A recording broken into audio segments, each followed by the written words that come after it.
petició del Paco Muñoz i perdoneu el rotllo que vos estic donant. Estava rodant una pel·lícula a Fuga de Segòvia a un poble que es diu Ollarzo, i era quan mataven el personatge que jo feia, que era l'Oriol Sugranyes, Soler Sugranyes. I hi havia guàrdies civils, que eren els que els havien matat, i els actors i demés. I estàvem esperant, allà és una vall molt bonica, i estaven tots escampats esperant a que preparaven per anar a rodar, i un senyor d'allà estava buscant bolets esclatassants, i es troba en un guàrdia civil que estava sentat per allà, i l'home es queda molt parat i diu: ¿Qué pasa? Nada. No, hombre, ¿qué hacen ustedes por aquí? No, estamos rodando una película, yo soy un actor que estoy tratado de guardia civil. Joder, qué susto me habéis dado.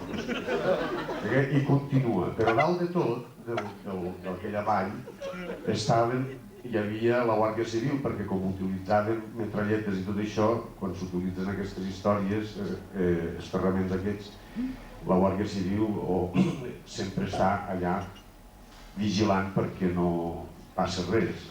És una cosa, bé, jo crec que d'aquestes coses rares que passen, si utilitzes armes has de tindre gent de la Guàrdia Civil al costat.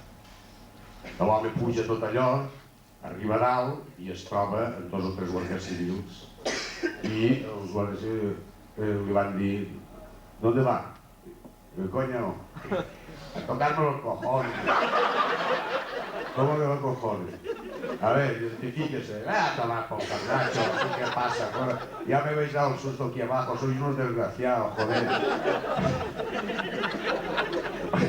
Os parecéis tanto a los hijos de puta de la Guàrdia Civil que me habéis pegado un susto que la hòstia. I el van agafar i el dia següent va eixir als periòdics que l'havien detingut i estava a la presó de...